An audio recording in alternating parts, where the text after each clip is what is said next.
was an English man that he fell asleep on a hill. I think it was in Avonbury or somewhere like that, and he had this vision of all these energy lines crisscrossing the planet, connecting up all the churches and cathedrals.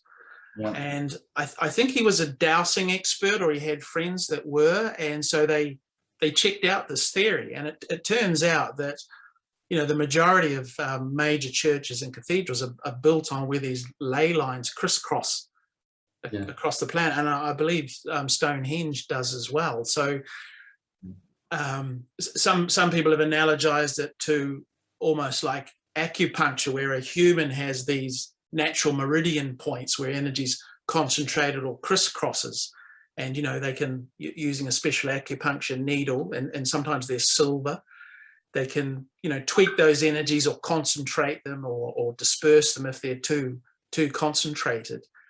And sometimes the needles they used in the past were silver. So there's this whole technology of tuning and balancing energy in the human system. And I think that this energy technology to do with the planet and the stone circles may have well had a similar function, because they were so important, not just to the individuals, but in those ancient times, people saw them, you know, the planet as a living entity and an energetic being that they were harmonized and tuned in and part of. So these things were considered to be very, very important.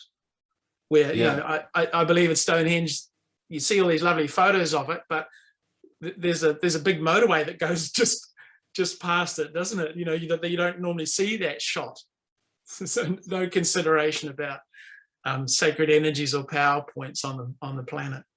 Well, like the pyramids, you know, on the Giza plateau, the photos are always taken of seeing the desert side behind, but on the other side there's the city of Cairo with 20 million people and all that pollution.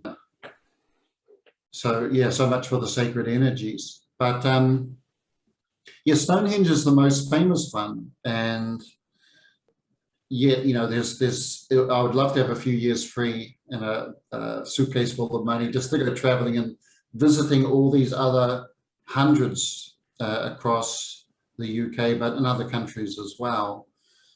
When I was traveling, I was able to spend some time in the middle of some stone circles that are not so popular, because it's only Stonehenge that has that whole tourist setup around it. But there's quite a few others. There's many others that there's nobody there, so you can get there, you can approach, you can sense things and what might have been going on there. So you're right. First of all, like the meridians, like there's a line, like there's a meridian line in acupuncture. But then there's points where they put the needle in. So there's a line, but there's also specific like power points, and that's where they stick the needle in. But with the meridians, it's when they or with the ley lines or dragon lines, as they call them in the East, it's where there's several lines cross over and form like an intersection. Right. So the power is up at that spot. But then if you think what they're doing is by sticking the stones in the ground, they are conducting energy up from the earth.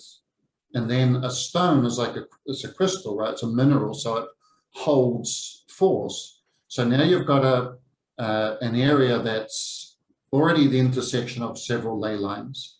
It's a closed space, so something can gather in the middle. It's got this force coming up from the earth and anchoring in the stones themselves, which, as you say, will be a certain type and certain dimension. And then you've got all the alignments with the sun coming up in a certain position and stars over here. So all flowing into the center of this structure. And this is some of the more elaborate ones, of course, like Stonehenge. And I think, you know, how important was getting this charge to the people of that time. It might seem interesting to us, but for them to go to the effort of arranging such a power charging point for people, they saw it as an absolutely serious business.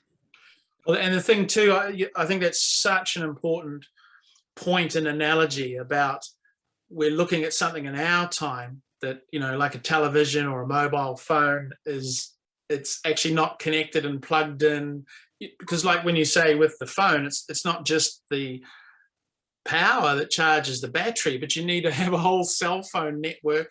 You need servers, internet providers. It's a whole complicated system, just so you can get a message from your mum on your phone and reply. So like with the pyramids in Egypt, you know, the polished white limestone is missing off the outside.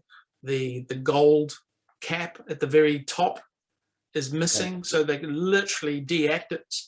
And interesting enough, still so potent, even though they're deactivated. So we don't know often how far those stone circles go back, because it's very hard to date stone, because someone's quarried it from a quarry, could have been there for millions of years. And then they've constructed this. So, you know, normally dating those sites is, you know, burnt wood that they've made a fire and cooked stuff with, seashells that have been brought from the ocean.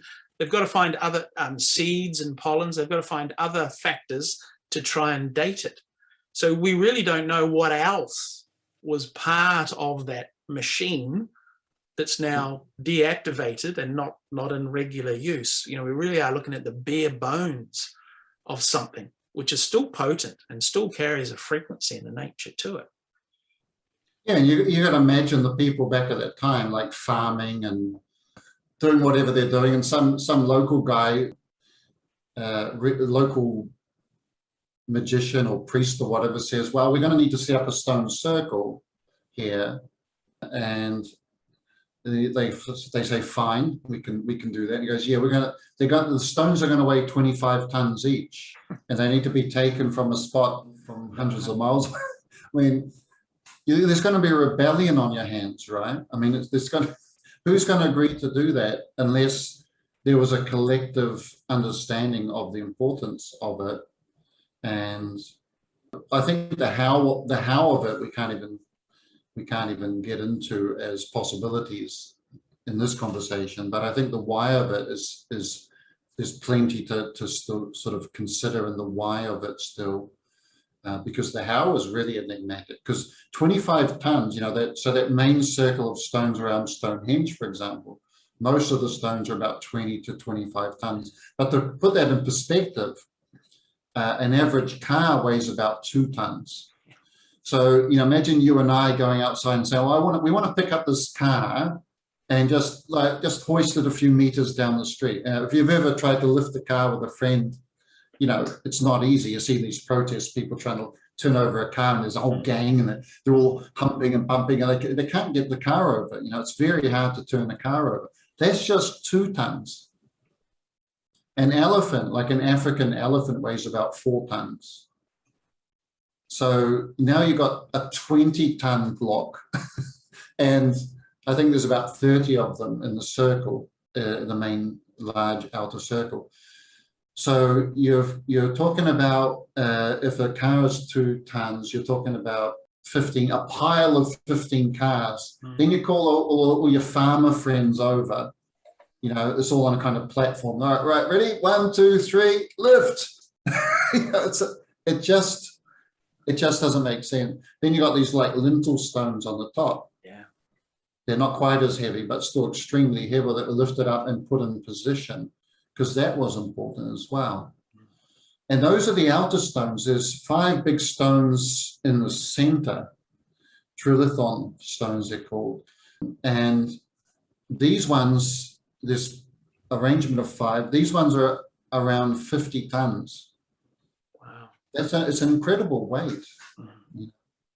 And again, positioned very, very specifically. And we don't know the effect of, like you say, of having the arrangement in place, but also what was going on at that time with a greater charge in the air that might have like drawn energy into that particular spot.